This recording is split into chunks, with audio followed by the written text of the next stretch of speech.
Hello, everyone. Mr. Eford here. Hope you guys are doing well. We are going to continue our journey today through ancient Mesopotamia. And we're going to be focusing on Assyria and the Assyrian Empire. So if you guys can hang with me for the next couple of minutes, we're going to jump in, get to the learning, and we're going to talk about ancient Assyria. Now, for my class, as you guys are watching this, you are going to have a note sheet, which is linked below. You're going to need to make sure that you fill in the notes as you are watching. And as always, I will link the slideshow in your Canvas module as well, so you'll have access to that to be able to go through and look at this information at your own speed. So let's go ahead and get into it. This is ancient Assyria, one of the 5 ancient kingdoms or empires in ancient Mesopotamia. Okay, so we're going to jump into what we know about ancient Assyrians. So the Assyrians were one of the major peoples to live in Mesopotamia. We're going to put them in alongside with Sumer and Akkadian and Babylon and Persia. These are the groups that we're going to look at through the rise and fall of ancient Mesopotamia. They lived in northern Mesopotamia near the start of the Tigris and the Euphrates rivers before they flow southeast into the Persian Gulf. The Assyrian Empire rose and fell several times throughout history. We're going to see points where Assyria rises and they become powerful, and then Babylon takes over. Babylon is in charge for a while, and then Assyria rises up and they become the greater power over Babylon again. There's kind of a back and forth, especially between these two competing empires. Let's look at where Assyria is on the map. And I want to point out one quick thing here that's really going to tell us a lot about Assyria as we look at where it's located on the map. So you see here, kind of my hand is pointed toward where Assyria is. The major cities, though, are to the north of the Tigris River. You can see them right here, okay?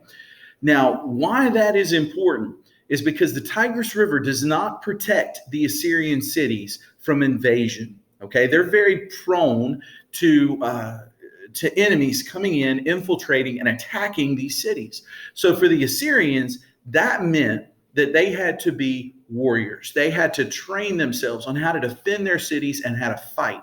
And that's going to affect Assyria moving forward. It's going to shape this group of people more so than anything that we've seen before with Sumer and Akkadian or the latter empires with Babylon and Persia. So just bear that in mind that the Assyrians had to be pretty tough guys to be able to repel invasions in these northern cities where you see up here Nineveh and Kala and Assur, those major cities in the north. All right, so with that, let's move on and look at Assyria's first rise. So the Assyrians first rose to power when the Akkadian Empire fell. We just talked about the Akkadians in the last unit. The Babylonians had control of southern Mesopotamia, and the Assyrians had control of the north, okay? One of the strongest leaders during this time was a guy by the name of Shamshi-Adad. Okay, he is an Assyrian leader. We're going to look at what he accomplished here. Under Shamshi-Adad, the empire expanded to control much of the north, and the Assyrians grew wealthy under him. With wealth comes power. So they've got more money, they've got more resources and advantages over their neighbors. Okay, however, after Shamshi-Adad's death in 1781, and that's BC, the Assyrians grew weak, and they soon fell under the control of Babylon. This is one of the times where we see Assyria fall, Babylon rises. But it's not going to stay like that. Assyria is going to come back. They're going to reclaim the empire. And again, we're going to have this back and forth for the next several years in Mesopotamia's history. All right, the second rise of Assyria. So again, we see the comeback. We saw Babylon rise. Assyria is coming back now. The Assyrians once again rose to power from 1360 BC to 1074, so a period of about 300 years. This time they conquered all of Mesopotamia, not just the northern part, but they conquered it all.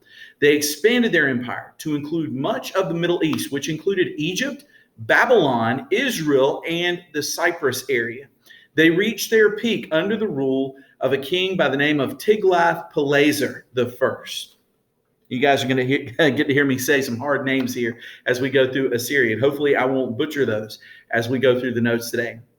All right, so the final and perhaps strongest of the Assyrian empires ruled from 744 BC to 612 BC. And this is where we're going to see Persia come in and conquer after 612.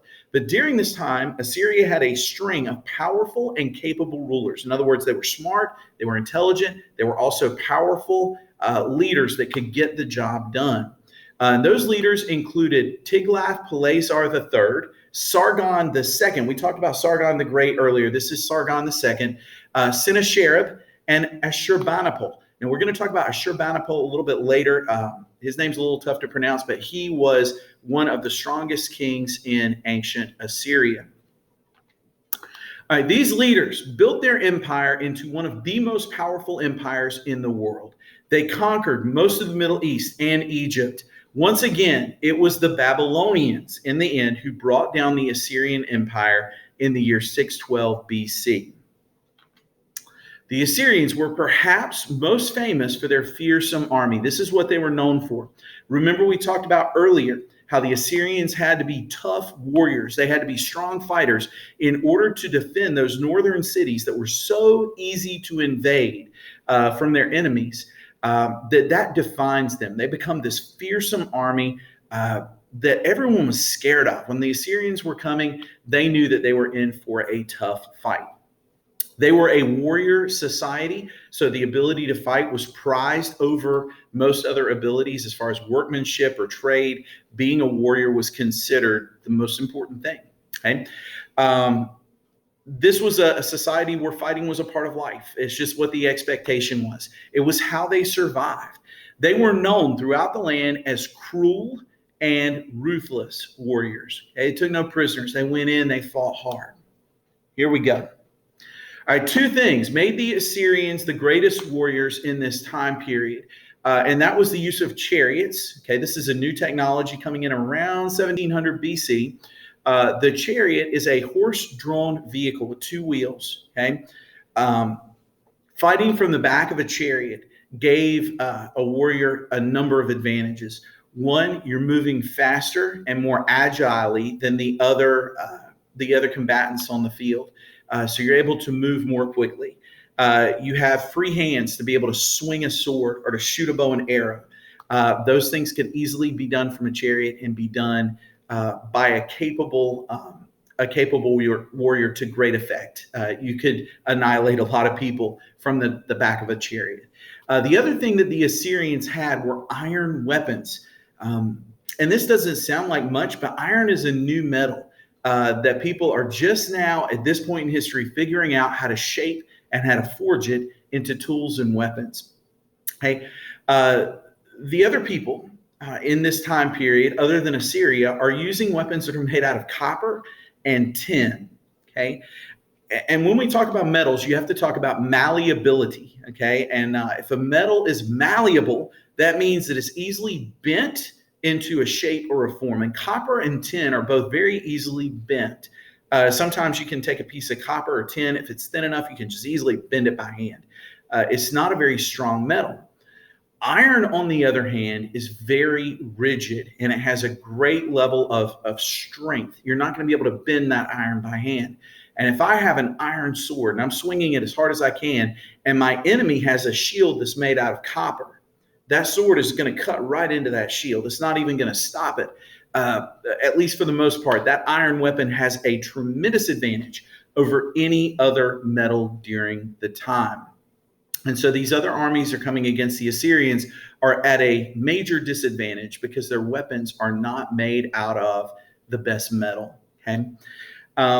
It says they were also skilled with their chariots. They could strike fear into the hearts of their enemies. And they did. I mean, everyone around during this time was scared of the Assyrians. If you saw them marching towards your city, you knew that you were in for the fight of your life.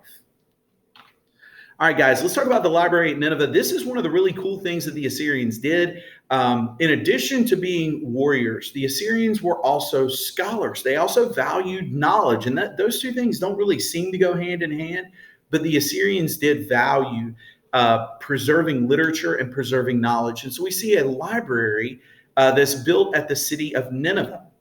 Hey, the last great Assyrian king, whose name was Ashurbanipal, we talked about him a minute ago, constructed a great library at the city of Nineveh.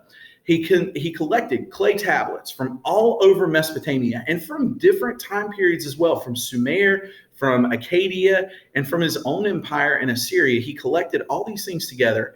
And these included things like the Epic of Gilgamesh, which we talked about with Sumer being the first real story that was written down and preserved as an epic poem. The Code of Hammurabi, which we're going to talk about when we get into Babylon, which is one of the first recorded sets of laws and all the do's and don'ts in society and what the consequences are if you were to commit a crime in ancient Babylon. And many more works as well. We're going to see that there are quite a few clay tablets which are preserved at the library in Nineveh during this time. Much of the knowledge of ancient civilization of Mesopotamia comes from the remains of the library at Nineveh.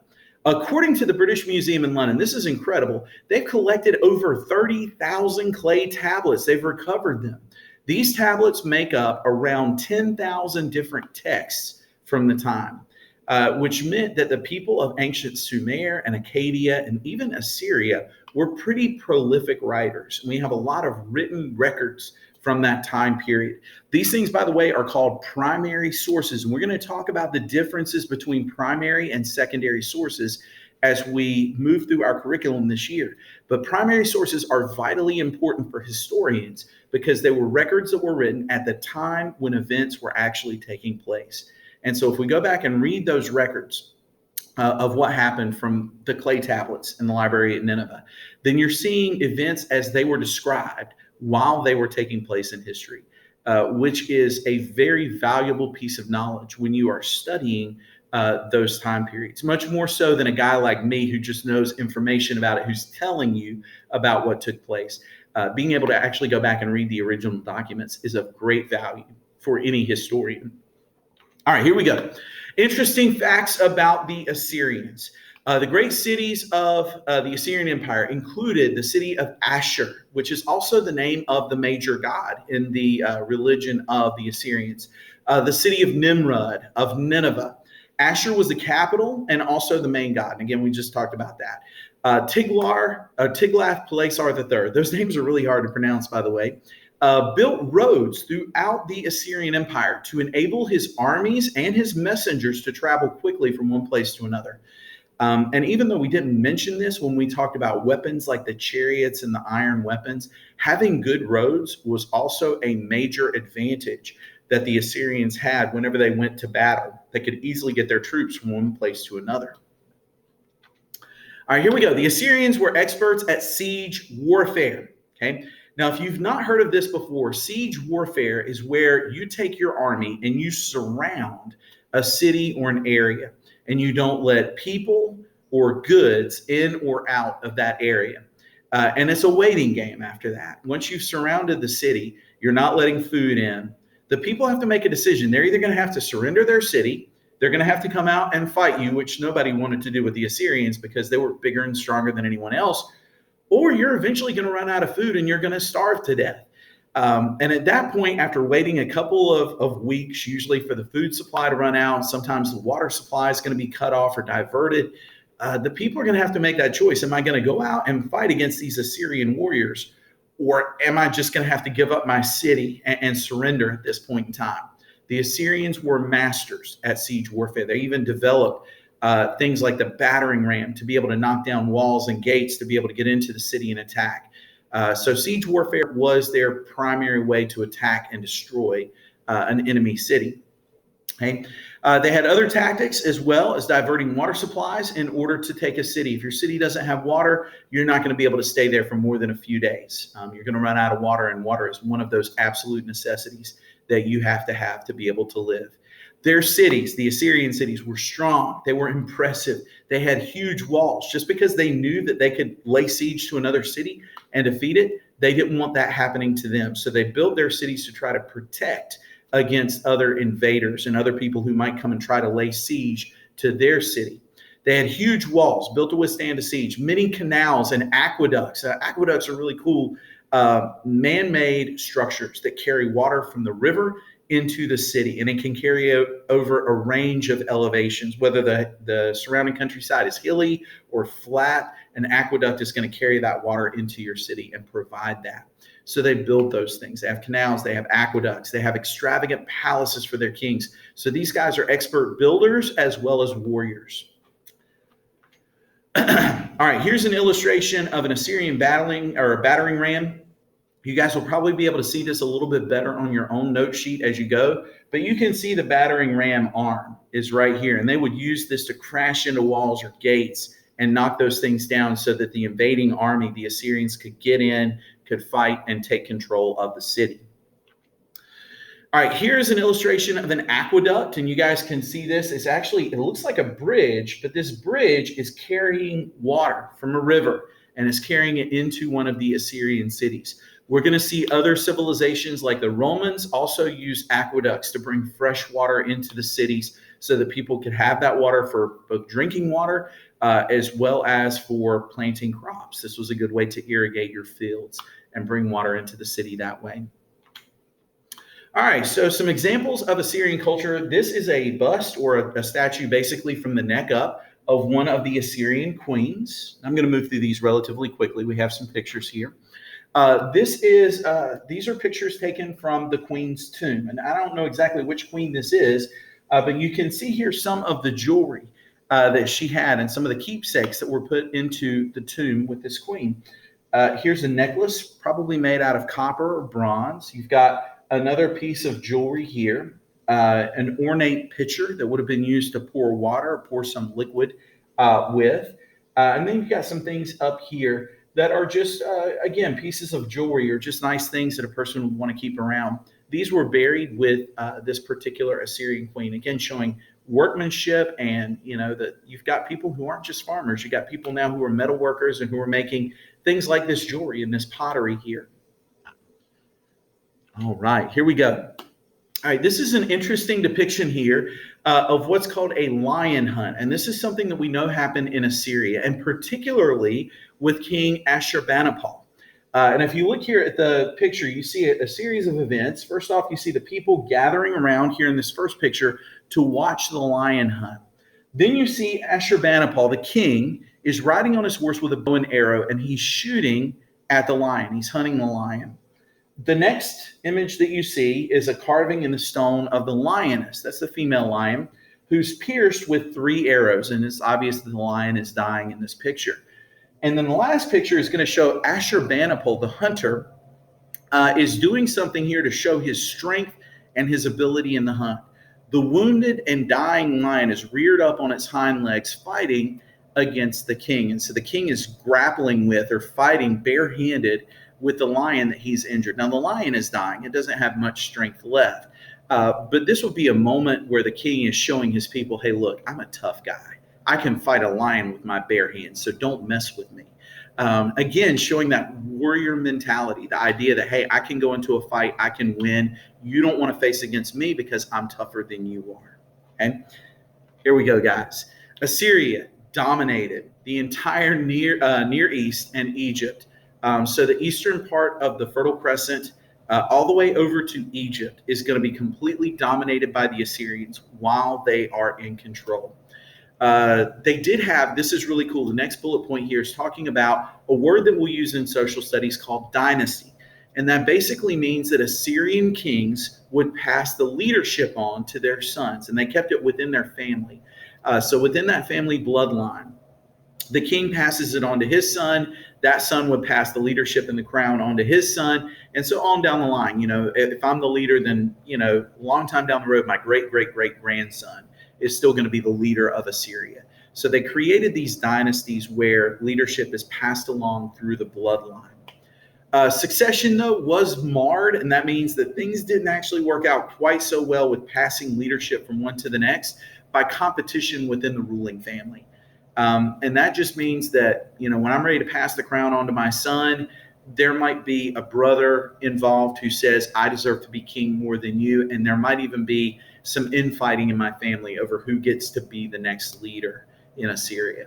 Over time, Assyria is weakened after the death of Ashurbanipal. He was the strongest king. After he died, Assyria lacks good, strong leadership. And that weakens that empire so that others can come in and take over after that time. All right, pretty cool image of, I believe this is Ashurbanipal. You see the beard, the hair, the ornate helmet. This is what the kings look like. All right, so some of Assyria's powerful neighbors, okay, the major rivals that they had, number one was Babylon. And we talked about that competition. You've got this constant, like Babylon's in control one minute and Assyria's in control the next. And they just go back and forth over who has power at the time. Babylon had special historical status. And again, that just means that they were a powerful rival that Assyria had to take seriously. And eventually Babylon does overthrow Assyria, and they do it for good in the 6th century BC. And we'll talk about that a little bit later on. The city of Elam tended to support Babylon, and there were alliances at this point with city-states. And so Elam would oftentimes come to the support of Babylon and supply troops and weapons and things like that for Babylon to try to get one up on Assyria. The city of Urartu was the most dangerous rival of Assyria. Again, they were strong competition as far as warriors and fighting were concerned. And then Egypt, which is another powerful rival of Assyria during this time, often supported independence movements in Palestine and Syria. Palestine's pretty close to Egypt, but it was an area that was under the control of Assyria during its height. Each Assyrian king had to deal with each of these city-states and each of these civilizations while they ruled. All right, so let's talk about why Assyria fell, because in the end, Assyria does fall. Even though they're strong warriors, they're strong fighters, in the end, their civilization did crumble and they were overtaken by the Babylonians, who we're going to talk about next. There were a number of problems that caused instability in Syria. Number one was the very fact that Assyria was so strong and warlike. They used terror tactics. People were scared of them.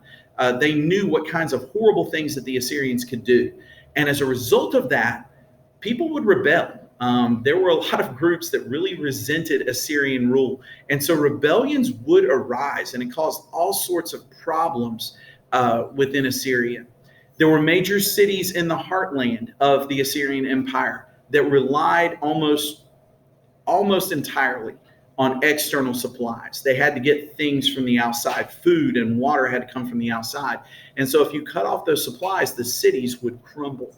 And then in the end, Assyria had to hire mercenaries in their army to be successful at fighting off invaders. And mercenaries basically just means that you are hiring soldiers from a different civilization, a different country, and you're paying them to fight wars for you. Those soldiers weren't loyal to Assyria. And so in the end, their strength as an army collapsed because they were depending on mercenaries. All right, guys, that's the end of Assyria. In the end, Assyria does fall. Babylon rises and rises for good. And we're going to talk about the Babylonian Empire next. Hope that you guys were able to learn something through this presentation. Please make sure you fill in your notes as you are watching this. If you need to go back and watch it again, or if you need to open up the notes and slides, of course, that is perfectly fine for you guys to be able to do that. Until next time, we'll talk to you guys later. Take care. Be safe.